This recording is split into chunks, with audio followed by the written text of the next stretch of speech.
Hola amigos de Gaceta 21, ¿qué tal? ¿Cómo están? Nuevamente por la señal de Radio Miraflores, la auténtica, con su amigo Edgar Escate y la simpática y agradable Alexandra Vergara. ¿Qué tal, Alexandra? ¿Qué tal el fin de semana? Edgar, bienvenidos a todos a Gaceta 21 de nuevo y estoy muy feliz y el fin de semana muy bonito. Así es, todos felices, contentos con Gaceta 21. Y bueno, el día de hoy tenemos un programa variado. En primer lugar tenemos la entrevista con el analista político y militante del Partido Aprista Peruano, Juan Manuel Cabrera, y nos hablará sobre la coyuntura política.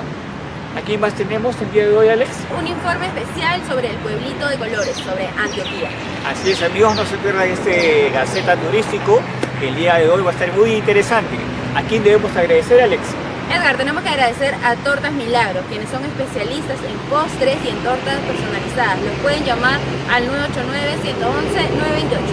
Muy bien, amigos, dicho esto, nos damos una pausa y regresamos.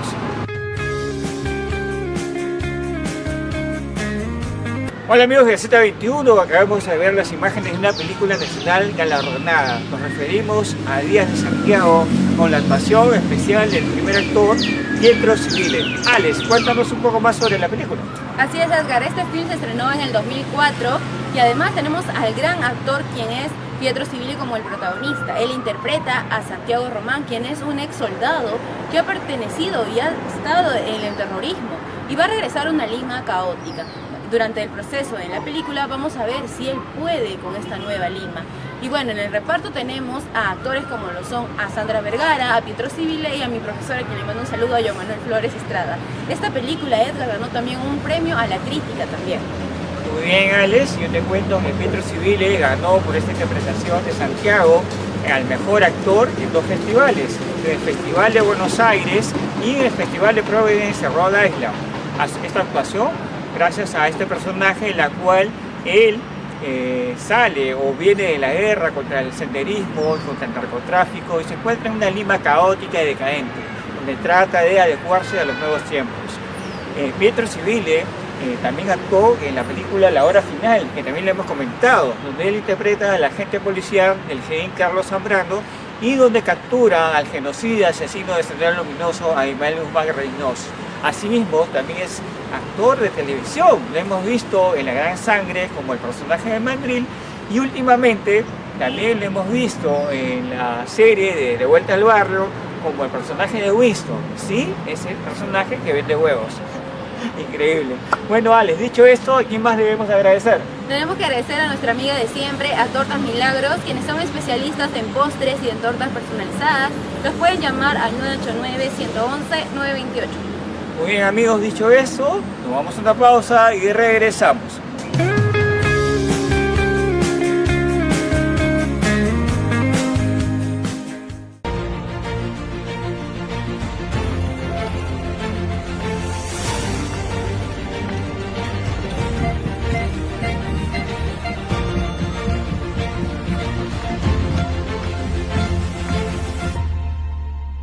Hola amigos de Gaceta 21, ¿qué tal? ¿Cómo están? Nuevamente por la señal de Radio Miraflores, la auténtica.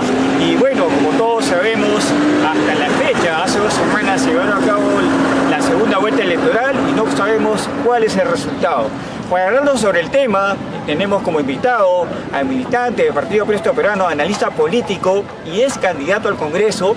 Él es Juan Manuel Cabrera. Juan Manuel, ¿qué tal? ¿Cómo estás? Un saludo con nuestros amables televidentes y amigos de Gaceta 21. Muchas gracias, Edgar, y saludar pues a todo Gaceta 21 y solidarizarnos con ustedes. Y sabemos pues de que hay algunas tentativas de quererlos bajar del aire y bueno, todos los que somos demócratas recurrimos siempre a este medio, así es que te agradezco esta oportunidad. Te agradezco las palabras, Juan Manuel. Sí, últimamente en el último programa hemos tenido problemas, pero vamos a solucionar por la lucha por la democracia y la libertad de expresión. Así es. Juan Manuel, estamos en una incertidumbre política. 2 semanas y no nos dan los resultados, no sabemos quién es el nuevo presidente del Perú. ¿Cómo aprecias la labor del Jurado Nacional de Elecciones y los entes electorales dirigidos por personajes que han sido elegidos por la Junta Nacional de Justicia, ente creado por el gobierno nefasto del vacado y habilitado presidente Martín Vizcarra? Bueno, en realidad es muy lamentable la forma en que se ha dirigido este proceso electoral. En realidad ha enlutado la democracia. y queda demostrado de que hay una serie de hechos que dan a mostrar que hay un fraude electoral.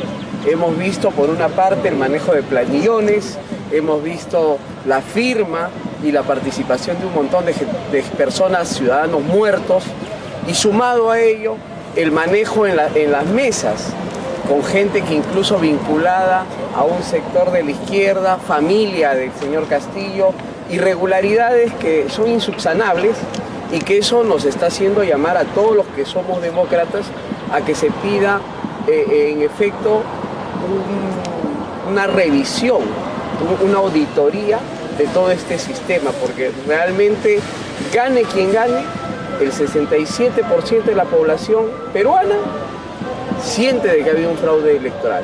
Entonces, frente a eso tiene que haber una respuesta clara y se tiene que sancionar, exigir que se sancione a quienes han llevado este proceso electoral. Juan Manuel, estos indicios de falsificación de firmas, suplantación de firmas y otras irregularidades responde quizás a una estrategia sistemática de cierto sector político coludido con estas entidades electorales. ¿Piensas que es así? Bueno, ya estamos viendo que desde la etapa del señor Martín Vizcarra se han venido dando una serie de hechos. Esto se ahonda ahora en estas circunstancias donde estamos viendo de que existe la participación en efecto de un sector importante de la caviarada nacional, de la izquierda peruana, ¿no? Que yo considero de que esto ha sido algo muy bien orquestado. Vemos incluso gente metida en la RENIEC, vemos los vínculos serios que tiene el presidente del Jurado Nacional de Elecciones con la izquierda radical, ¿no? Y claro está la OMPE con el señor Corbeto, que también se ha prestado a estos hechos. Entonces, indudablemente que ha habido un favoritismo y que esto viene orquestado no de ahora, querido Edgar. Esto es algo que viene ya realizándose, parece, de manera orquestada desde el gobierno del señor Martín Vizcarra. Al respecto, Juan Manuel, hace unos días la excongresista Jenny Vilcatoma ha denunciado a Piero Corbeto, jefe de la OMPE, y a varios funcionarios de esa entidad porque aparentemente forman una organización criminal para favorecer con los votos de menores de edad, fallecidos y ciudadanos que han renunciado a la nacionalidad peruana para favorecer a un determinado sector político o un determinado candidato. ¿Te parece que esa denuncia tiene algún asidero legal? Desde luego, por lo antes señalado, Edgar. O sea, una cuestión es un dicho. Yo creo, yo pienso, acá hay indicios claros y considero de que dentro de la seriedad, la señora Vilcatoma, a quien todos conocemos, por siempre buscar justicia, que se ahonde en esta investigación y veamos realmente que existan responsables. Acá hay evidencias claras, no lo señalamos solamente quienes de alguna forma estamos en una oposición hace muchos años, sino que lo vienen señalando expresidentes de la República, lo vienen señalando primeros ministros de diversas tiendas políticas. Todos nosotros preocupados porque en efecto esto lo único que va a conllevar es a que el problema político, la estabilidad social de nuestra patria se ahonde. Los problemas sigan en las calles, gane quien gane. Entonces lo que como peruanos estamos exigiendo es que en efecto se investigue y se encuentren, como te he dicho hace un rato, los culpables. No puede ser posible que esto quede, como se dice, en el aire, ¿no? La ciudadanía merece respuestas y considero yo que ninguna de las dos personas que ha estado en carrera electoral en esta segunda vuelta puede asumir la presidencia con estos claros indicios, ¿no? Porque se va a prestar para que el otro sector que lo apoya salga pues a las calles y hay una convulsión social. Manuel, el día de ayer estuve conversando con Enrique Valderrama, columnista del Diario Expreso, y él me mencionaba que sin verdad no hay legitimidad, que resulta necesario la investigación, la presentación, la exhibición de los padrones electorales, saber la verdad que ha pasado en las urnas sobre la voluntad popular, porque otra cosa sería deslegitimizar al nuevo gobierno, al nuevo presidente, y con eso no habría reformas. Así es, así es. En efecto, yo coincido con Enrique, a quien saludo, aprovecho para saludarlo desde aquí. Es un gran amigo, un compañero mío. Yo creo necesario, hoy día hemos salido en las redes sociales exigiendo una auditoría de este proceso electoral. No puede ser posible de que quede el más mínimo indicio de que ha habido un fraude.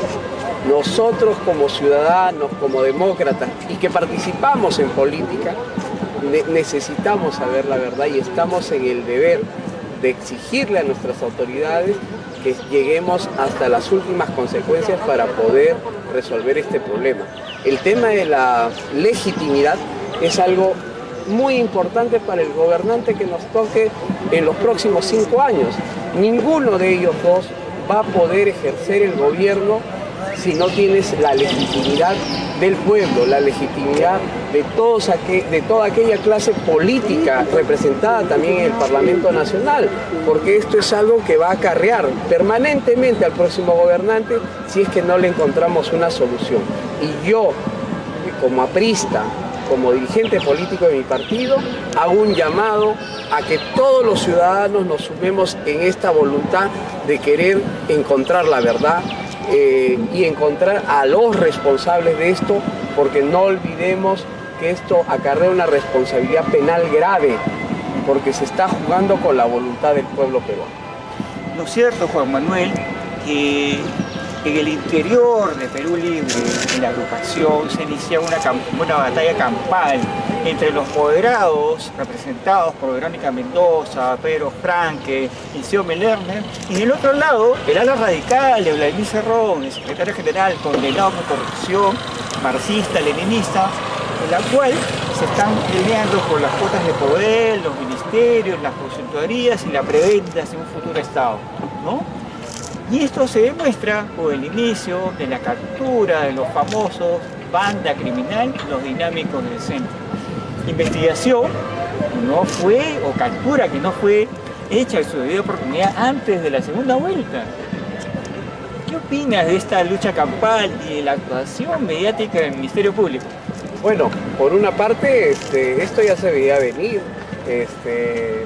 Vemos a un Pedro Castillo que ha demostrado que es parte de una orquesta en la que él es un títere y en la que es manejado pues por Vladimir Cerrón, que estamos viendo que junto con el señor Bermejo constantemente viene dando una serie de amenazas de quienes deben estar en el gobierno, de quienes no. Y por otra parte, pues el sector de Verónica Mendoza, Xiomara Lerner y otros caviares a los que ya estamos acostumbrados a verlos vivir de la mamadera del Estado.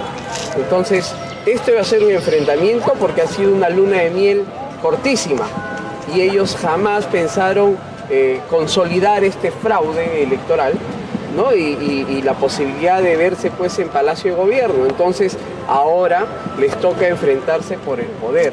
Una cosa es ser candidato y otra cosa es ser gobernante, ¿no? Esperemos que la historia y Dios nos permiten en efecto no poder tener a esta gente, que como te digo, se solucione este problema de que encontremos los responsables. Y por otra parte, de esta banda criminal del centro, que es preocupante la actuación que ha tenido el Ministerio Público, que teniendo ya la información, pudiendo haber actuado a su debido momento, o increíblemente, ¿no?, hayan tenido que esperar la última hora. Si los peruanos hubiéramos sabido de esto, todos los peruanos, estoy seguro que la historia sería otra, porque con ello se está quitando la venda de los ojos a la ciudadanía respecto a qué tipo de personas son las que participan del Partido Perú Libre, que tenemos pues como máximo líder a Vladimir Cerrón, que ya todos los conocemos como un corrupto, no alguien sentenciado por corrupción, pero sin embargo, sumado a este escándalo, yo creo que la ciudadanía, incluso sus partidarios, sus simpatizantes, hubieran pensado mejor al momento de votar. Pero esto también nos tiene que hacer un llamado, que en todas las instituciones del Estado están metidos algunas manos oscuras que no quieren que el ciudadano peruano en efecto sepa la verdad. Juan Manuel, lo cierto es que Pedro Castillo ya ha anunciado que él es el presidente de manera unilateral ha recibido el apoyo, el saludo de los dirigentes, líderes del Grupo de Puebla, el Foro de Sao Paulo, ¿no? Y el Grupo del ALBA, ¿no? Presidentes y expresidentes dicen ser amigos del socialismo del siglo XXI, de la militancia castrochavista.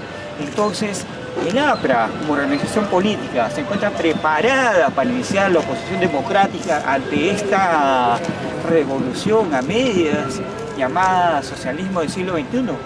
Sí, en efecto. Permíteme decirte de que el saludo que ha recibido el señor Castillo es justamente de todos aquellos que le han financiado la campaña y por los cuales él está hipotecado y en algún momento tendrá que pues devolver favores.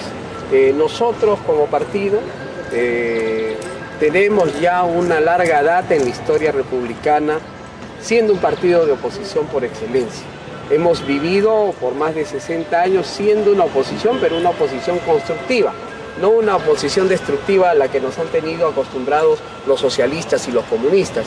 El APRA en esta oportunidad, sea cual fuese el resultado electoral de esta elección, porque yo no lo doy todavía por ganador a Pedro Castillo, sí considero de que esto, como te digo, se debe investigar y se debe llegar al último, pero sea cual fuere el próximo presidente de la República, el APRA se mantendrá en una oposición constructiva, aportando con todo aquello que podamos en favor del desarrollo del pueblo, pero siendo permanentes fiscalizadores de los entes del Estado, de los organismos del Estado y sobre todo de la actuación del próximo gobernante, que nos tiene que garantizar democracia, que nos tiene que garantizar que a los 5 años de su mandato entregará la banda presidencial al próximo gobernante y que respetará las libertades y la independencia de los poderes del Estado. Juan Manuel, lo cierto es que desde la época del gobierno de Ollanta Humala, que se creó la famosa mega comisión, liderada por el excongresista Sergio Tejada, y hasta la última época, me acuerdo, del gobierno de Vizcarra, se ha satanizado, se ha denunciado al partido aprista peruano con complicidad de los medios de comunicación y de los caviares. El APRA, como organización política, podrá renovar sus cuadros, podrá ser nuevamente una opción viable para el país. ¿Consideras que es el momento adecuado de salir al frente del comunismo? Desde luego, desde luego. Mira, en estas circunstancias no hay mejor posición que la del Partido Aprista Peruano para hacerle frente al comunismo. Nosotros, por excelencia, siempre hemos respetado las libertades, hemos defendido la democracia, hemos trabajado y luchado por las reivindicaciones sociales de nuestro pueblo. Sin embargo, debo decir que en esta oportunidad el comunismo podrá tener diversos adversarios, pero los únicos que podemos enfrentarlos de manera ideológica, porque tenemos una formación, somos nosotros los apristas. Entonces, sí tenemos un partido organizado, tenemos un partido que tiene en sus filas diversos cuadros profesionales y políticos a la altura que pueden responder a las expectativas de la ciudadanía. Hoy el APRA, que no ha tenido una candidatura presidencial, muy lamentablemente, está en el deber de responder al llamado del pueblo. Nosotros, que somos un partido casi con 100 años de historia en el Perú, somos los llamados ahora a defender justamente nuestra democracia. Contamos con cuadros, Edgar, y ten la plena seguridad de que en los próximos meses vamos a dar nosotros muestra y gala de esa pléyade de jóvenes y compañeros no tan jóvenes como yo, que vamos a salir al frente para poder representar al partido de ella en la Torre como corresponde. Muy bien, amigos, ha sido Juan Manuel Cabrera, analista político, es candidato al Congreso por el Partido Aprista Peruano. Juan Manuel, tu despedida para nuestros amables amigos de Gaceta 21 y qué nos espera al futuro del país. Bueno, Edgar, agradecer nuevamente a Gaceta 21, llamarlos a todos mis compañeros a que seamos permanentes vigilantes de estos últimos actos del proceso electoral, sigamos siendo nosotros partícipes de la vida activa de la política. Es necesario convocar a las juventudes a que piensen en el desarrollo, en el bienestar y en la democracia de nuestra patria. Hoy más que nunca nosotros tenemos que salir a las calles a decir que defendemos el voto y que exigimos respeto por el voto de todos los peruanos. No permitamos que una camarilla digitada desde el extranjero por estos grupos como el ALBA, como el Sao Paulo, se impongan en nuestra patria. Demos una clara muestra de dignidad en favor de la democracia y de las futuras generaciones. Así es, amigos, te agradezco, Juan Manuel, por la entrevista. Y bueno, acá somos libres, somos democráticos, hay libertad de expresión, Gaceta 21, sin códigos, sin parámetros, a pesar de las lluvias, a pesar de ciertas personas que nos insultan. Bueno, así es la democracia, estamos preparados para ello y respondemos con ideología, respondemos con ideas, con pensamientos y no con violencia, ni con el machete, ni la hoz, ni el martillo. Así es, como debe ser, como los demócratas son. Así es. Bueno, gracias Juan Manuel, esto ha sido una secuencia gracias a Edgar Escate Abogados, especialistas en derecho civil, laboral, registral, inmobiliario. Nos pueden ubicar al 99 99 4 2204, donde este servidor los podrá atender con mucho gusto. Muchas gracias Juan Manuel, nos estamos viendo hasta otra oportunidad. Gracias, Edgar, un gusto. Nos vemos.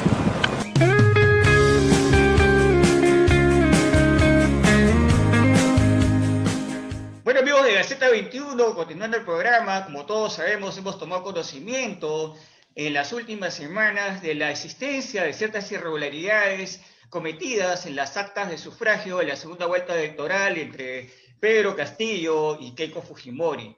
Para hablarnos sobre el tema, tenemos el grato placer de tener como invitado a un gran jurista, abogado penalista, el doctor Luis Lamas Pucio, y también es columnista del Diario Expreso. Doctor Lamas Pucio, su saludo con nuestros amigos de Gaceta 21 de Radio Miraflores, La Auténtica. Doctor. Siempre a tu disposición, lo que consideres pertinente.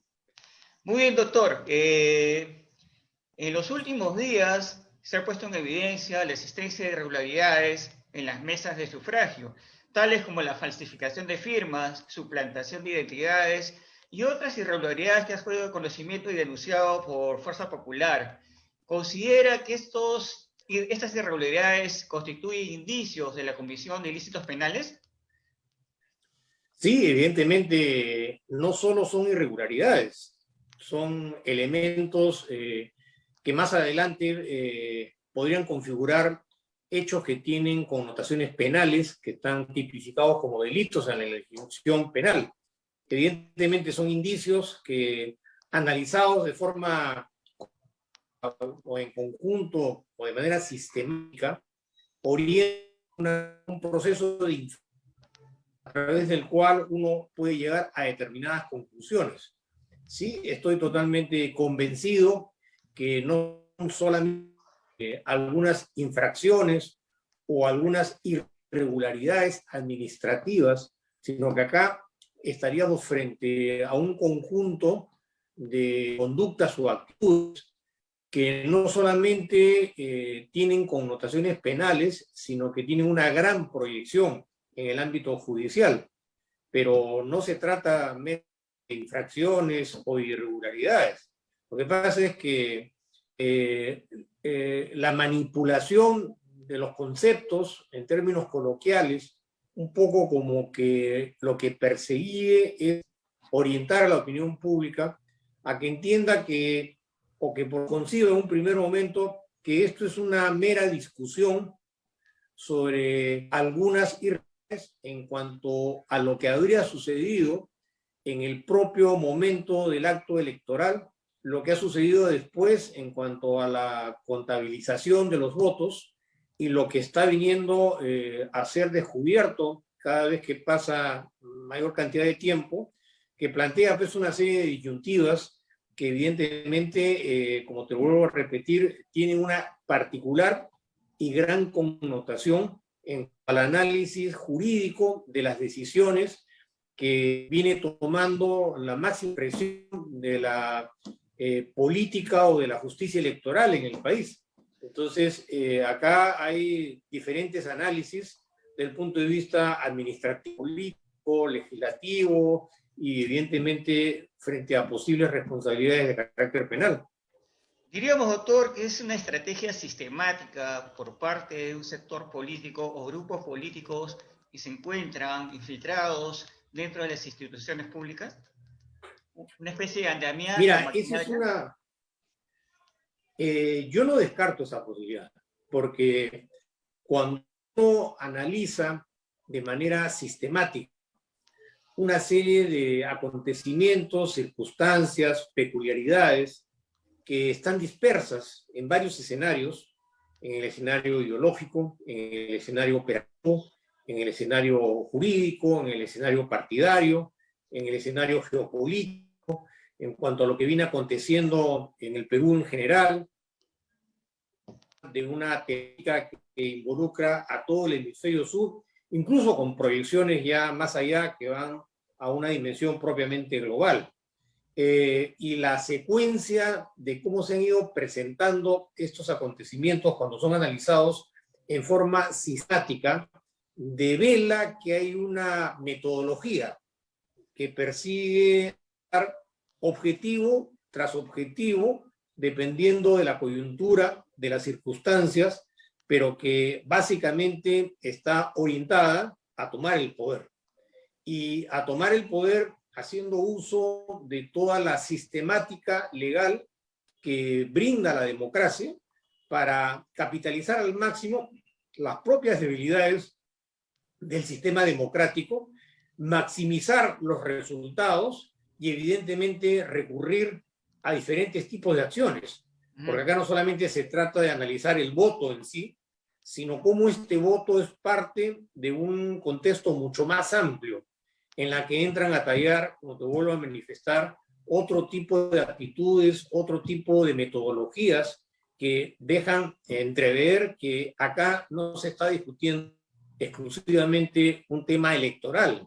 Acá lo que se está discutiendo es el éxito de una gran estrategia que ya ha sido puesta en práctica en otras realidades con resultados bastante exitosos y que dependiendo, por supuesto, de la coyuntura propia de cada nación o país en la cual se ha ejecutado, se van cambiando, ¿no? Porque este es digamos, para poder entenderlo, una actitud, digamos, amorfa, que no tiene aparentemente una fisonomía, pero que cuando tú la empiezas a implementar, la vas adecuando a las necesidades, a las circunstancias, a las expectativas, ¿no? Y de esa forma vas orientando un potencial manipulador en un contexto democrático en la que evidentemente se capitaliza al máximo las propias debilidades de la democracia y además haciendo uso de otras metodologías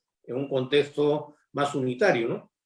Doctor, bajo esta premisa, bajo estas evidencias, tenemos un jurado nacional de elecciones que solamente tiene 4 miembros y con un voto dirimente del doctor Salas Arenas, cuestionado por su filiación ideológica. Ante estas evidencias, ¿usted considera que el jurado, el Pleno, el Jurado Nacional de Elecciones declarará la nulidad de estas actas? ¿O en su caso podría llegar a la nulidad de todas las elecciones? Mira, lo primero que hay que dejar bastante claro es que más allá de las actitudes y los cuestionamientos ideológicos, porque todo el mundo tiene derecho a pensar, a entender y asumir una actitud política frente a los acontecimientos. Ese es un tema inherente a cada persona y esa es la libertad de pensar, ¿no? Claro.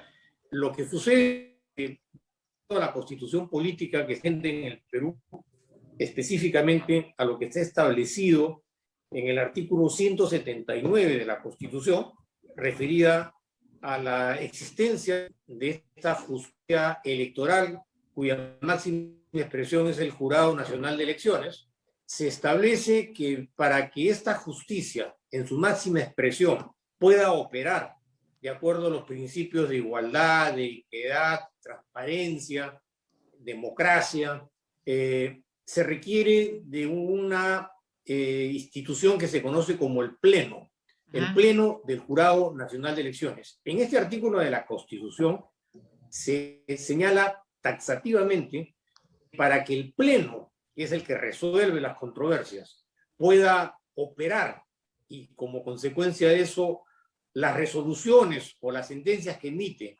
sean evidentemente constitucionales, ¿no? Sobre la base de estos principios, el Pleno tiene que estar conformado por 5 representantes de distintas instituciones, Así es. que van desde la Corte Suprema, el Ministerio Público, el Colegio de Abogados, las universidades públicas y las universidades privadas.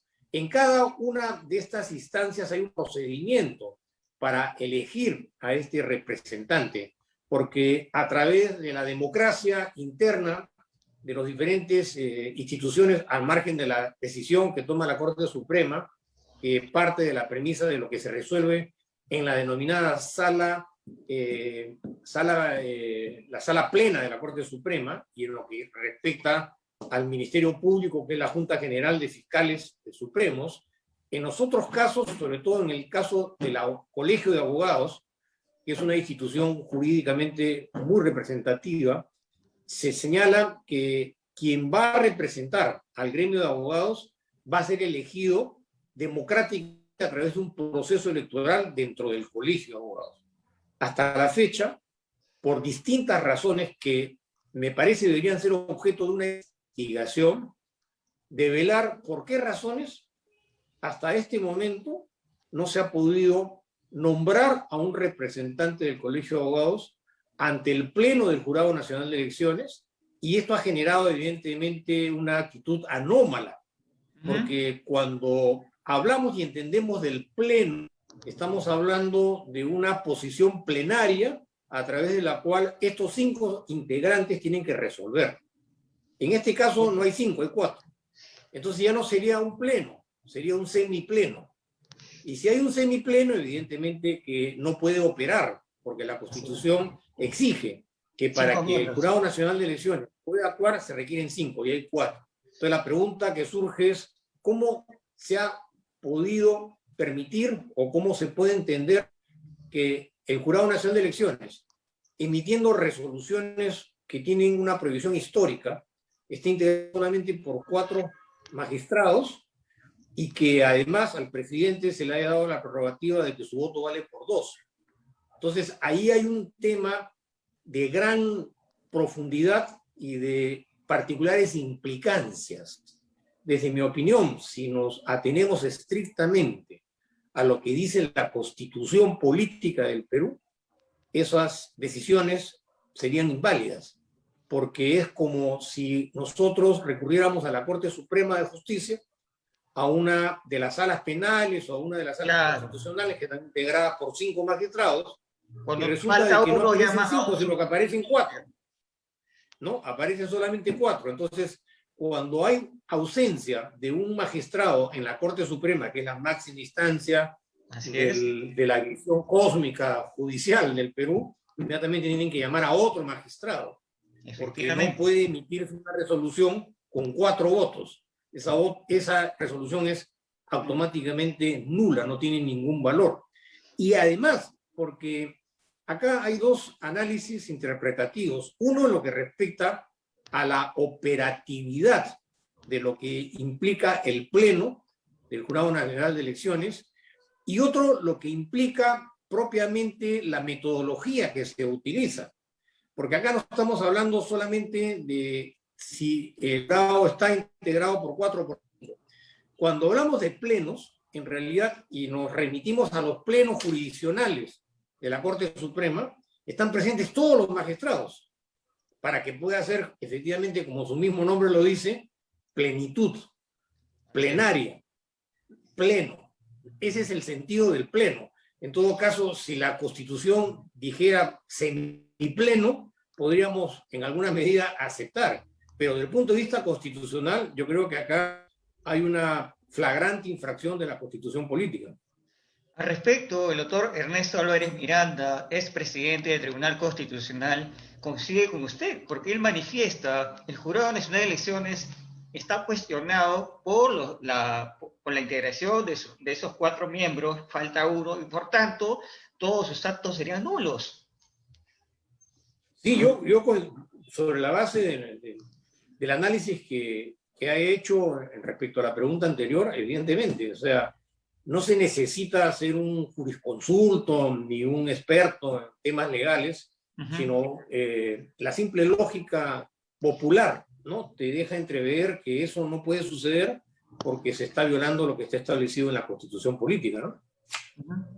Doctor, frente a todas estas evidencias de las irregularidades, sin embargo, el Ministerio Público, con la fiscal de la Nación, Soraya Ábalos, no ha tenido otra actitud de denuncia o inició una investigación preliminar. ¿Qué le parece?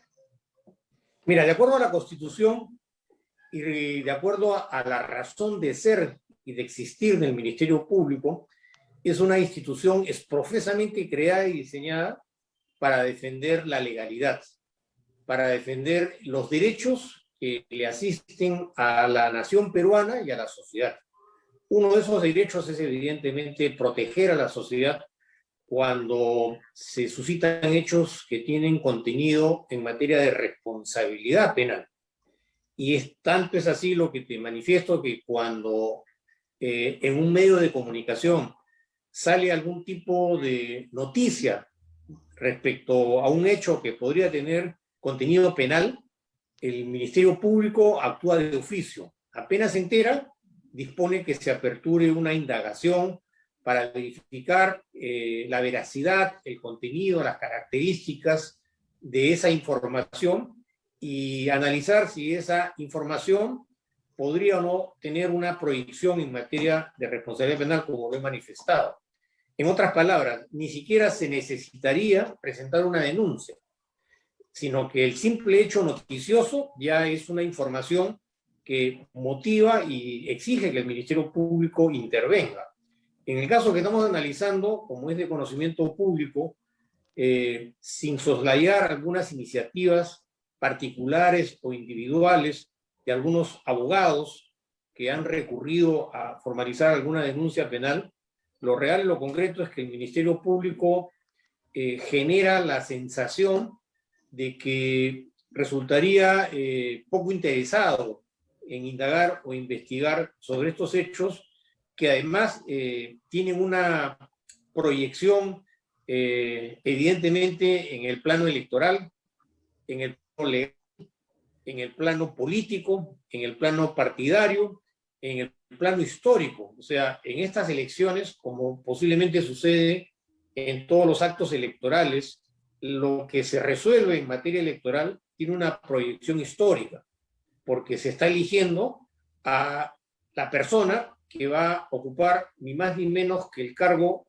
de presidente o de presidenta de una nación, de un país, así como también aquellos que van a integrar el fuero parlamentario.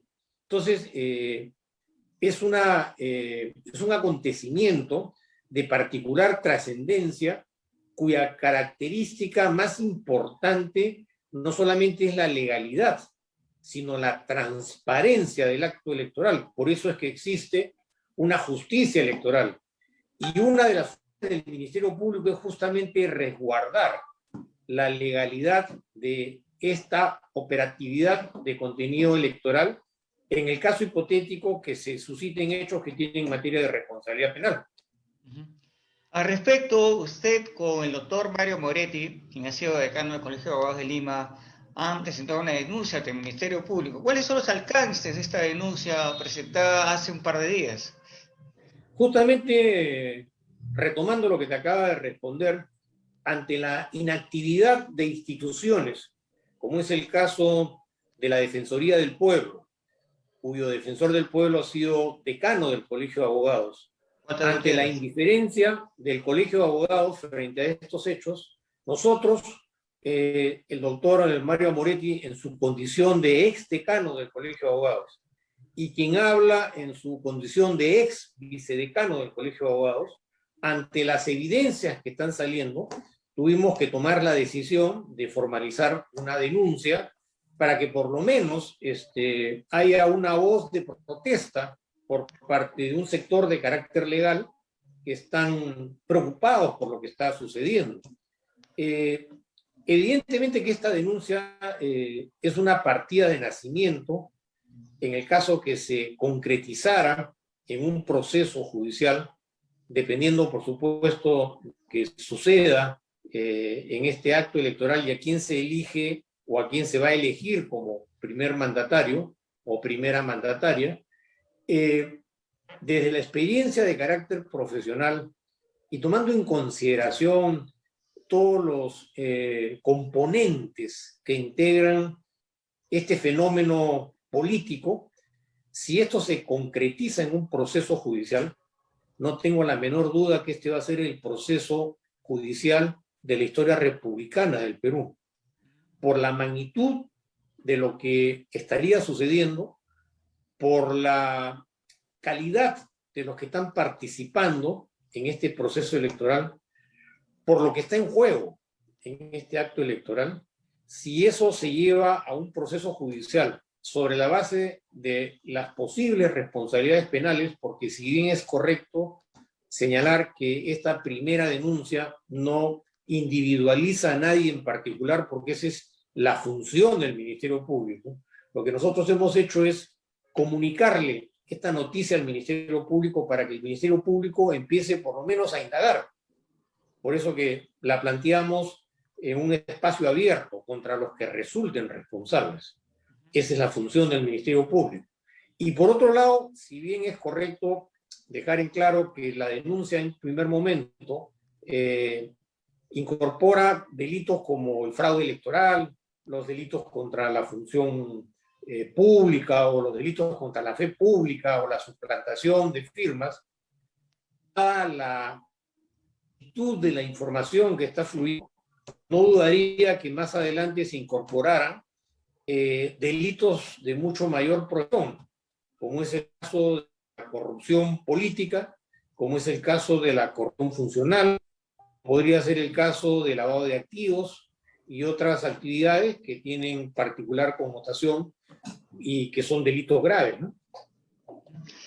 Doctor, durante la segunda vuelta electoral, varios integrantes de Perú Libre, entre ellos Castillo, Cerrón y Bermejo, han propuesto la disolución del nuevo Congreso, la convocatoria de una nueva Asamblea Constituyente, la disolución del Tribunal Constitucional y la Defensoría del Pueblo. ¿Acaso no es un indicio de que será un gobierno autoritario y que por ende sería la destrucción de la democracia? Mira, yo creo que estas instituciones, el Ministerio Público, mejor dicho no, el Tribunal Constitucional, el Congreso de la República y otras instituciones que son objeto de algún tipo de cuestionamiento, a lo largo de su existencia han dejado mucho que desear. Pero eso es parte de la democracia en términos de mediocridad, una democracia que no satisface las expectativas de las grandes mayorías porque no es un sistema perfecto, es un sistema imperfecto.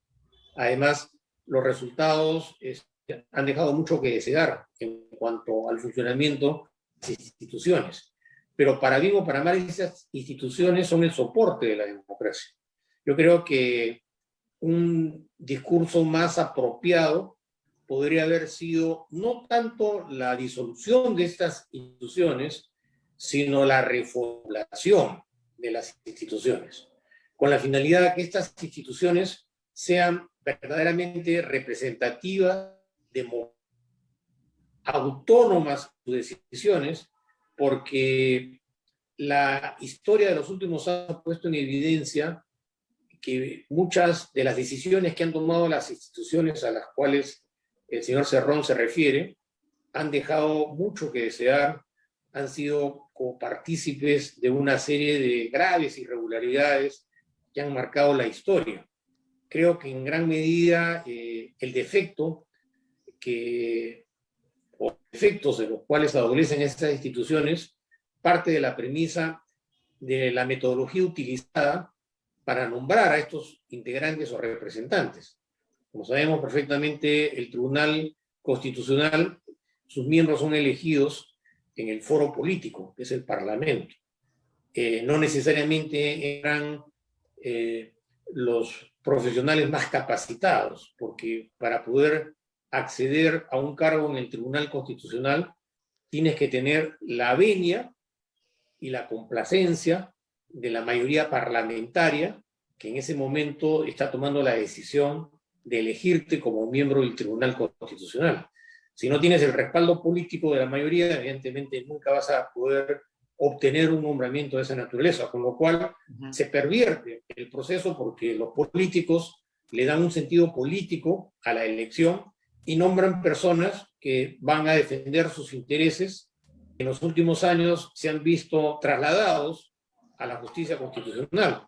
Es decir, las resoluciones o las sentencias del Tribunal Constitucional muchas veces han desplazado a las decisiones emitidas por el Poder Judicial, sobre todo cuando se trata de personajes políticos. Entonces, eso mereciendo. Cierto es que la justicia constitucional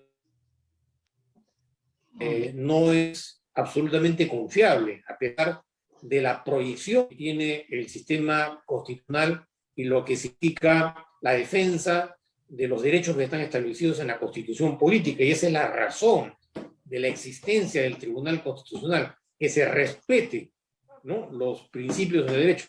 Desgraciadamente, el Tribunal Constitucional en los últimos años incluso convalidó la disolución del Congreso por parte de un exmandatario que después fue vacado por inmoral y además postuló, ¿no?, con la venia de elecciones a una nueva postulación y fue elegido congresista.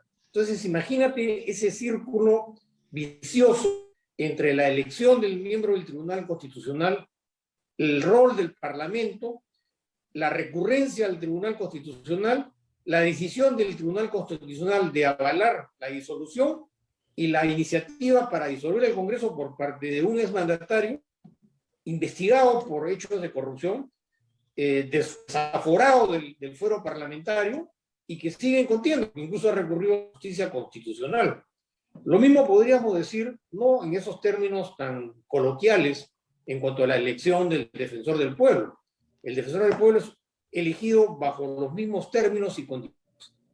Eso que ahora brilla por su ausencia, en cuanto a que su función más importante es defender los derechos de los ciudadanos. Lo mismo puede dar el Contralor, que es una función para justamente fiscalizar el correcto manejo de los recursos económicos del Estado.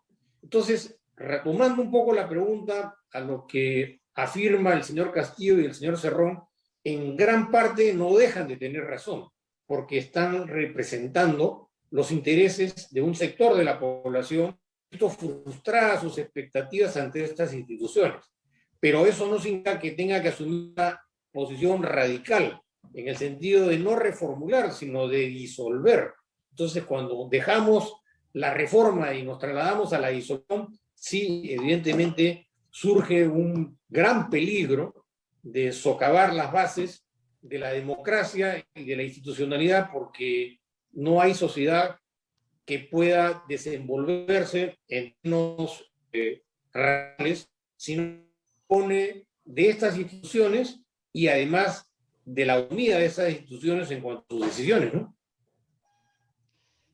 Doctor, ¿cuál es su parecer respecto de lo que ha, durante toda esta campaña electoral, el rol que ha cumplido los medios de comunicación? Yo puedo poner esos ejemplos, pero me quiero limitar a uno que es bastante significativo, ¿no? Ante la primera vuelta, las encuestadoras daban como ganadores a algunos personajes políticos que terminaron en el último puesto en el resultado de la primera vuelta electoral.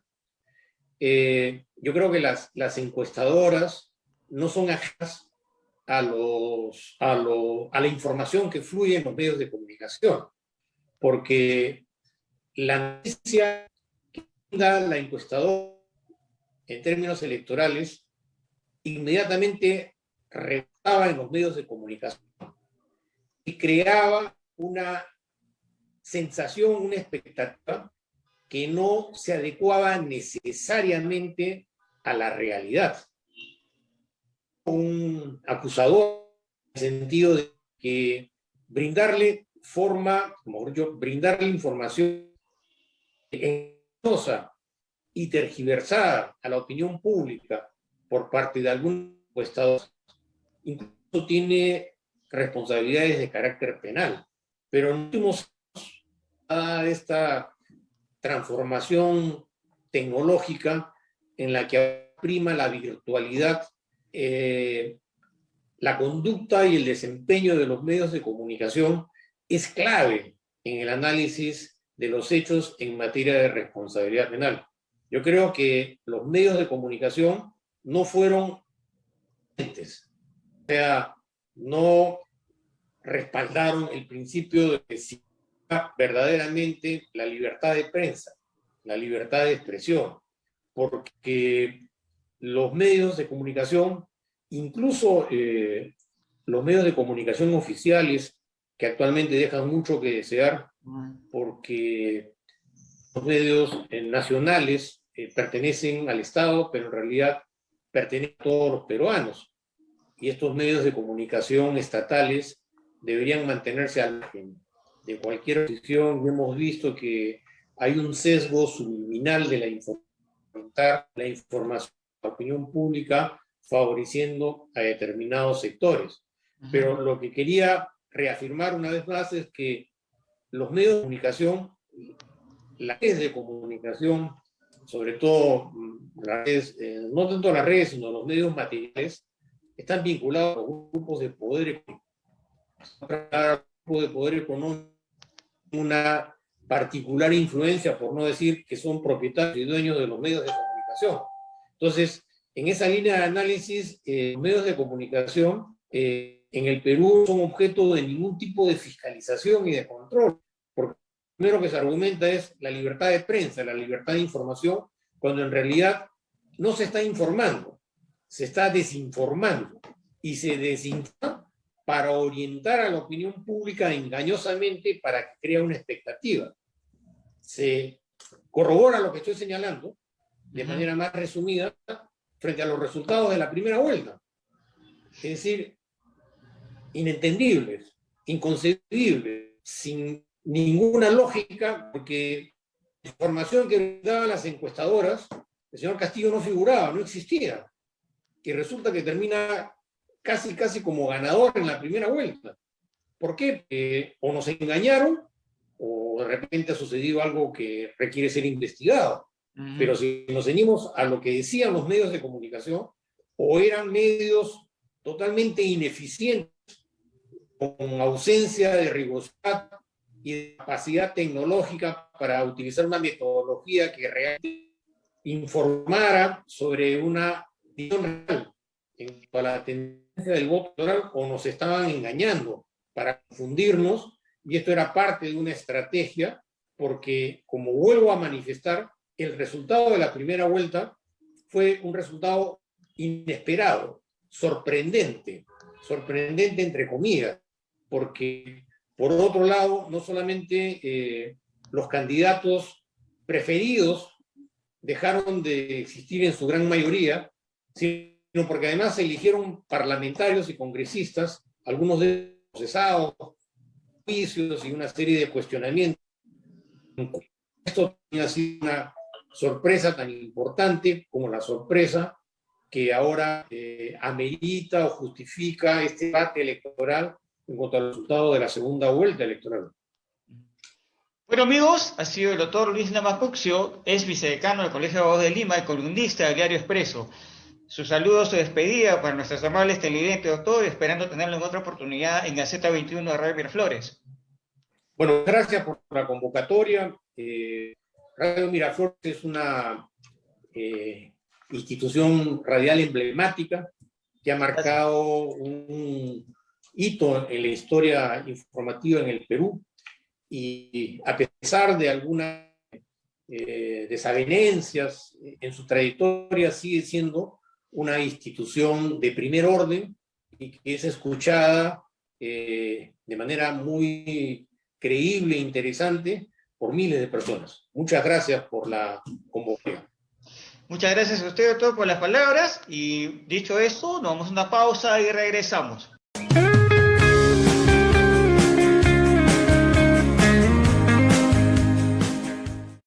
Hola, bienvenidos al primer episodio de Traveling, aquí por Gaceta 21. Yo soy Jair Leiva. Y yo soy Alessandra Vergara. y hoy les vamos a mostrar la ciudad mágica de Antioquia, que se encuentra a 2 horas de aquí de Lima. Así es, Yair, Antioquia, este pueblito mágico de colores. Acompáñanos en nuestra primera aventura juntos.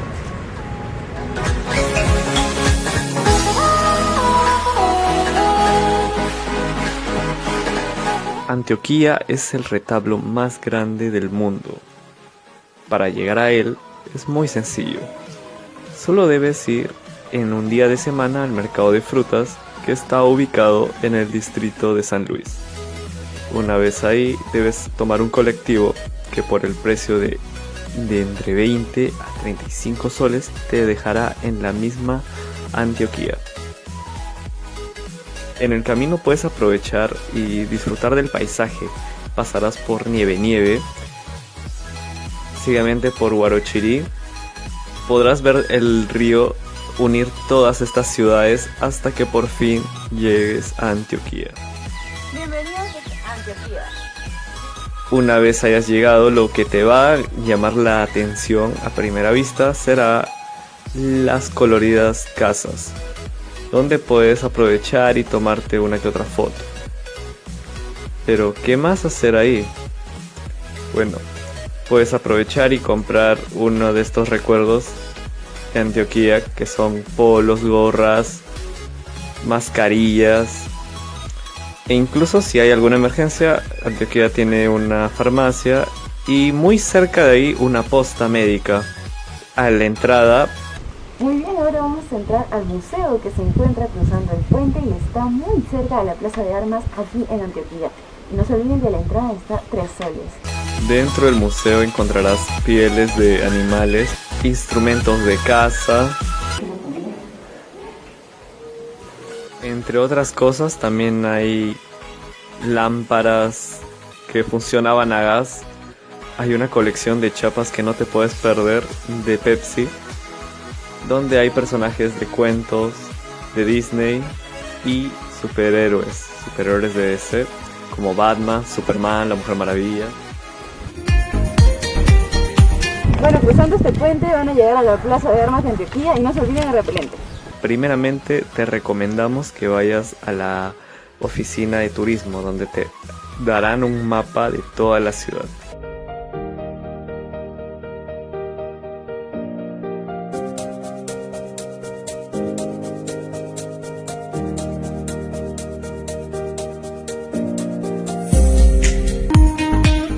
Luego de eso, puedes ir al mirador de Antioquia, donde puedes apreciar toda la ciudad.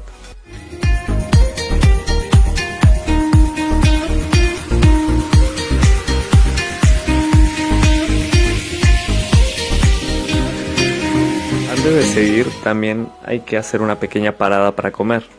Te recomendamos este lugar que se encuentra cerca a la entrada a un bosque de manzanas. Muy buenas noches, estimados amigos. Reciban un cordial saludo de este humilde servidor, y a la vez para invitarle a este grandioso distrito como es el distrito de Antioquia, provincia Huarochirí de nuestro gran país, nuestro Perú. Los esperamos, sean bienvenidos todos. Muchas gracias. Luego de haber comido, puedes ir al bosque de manzanas que está muy cerca de ahí, que por tan solo 2 soles puedes ingresar.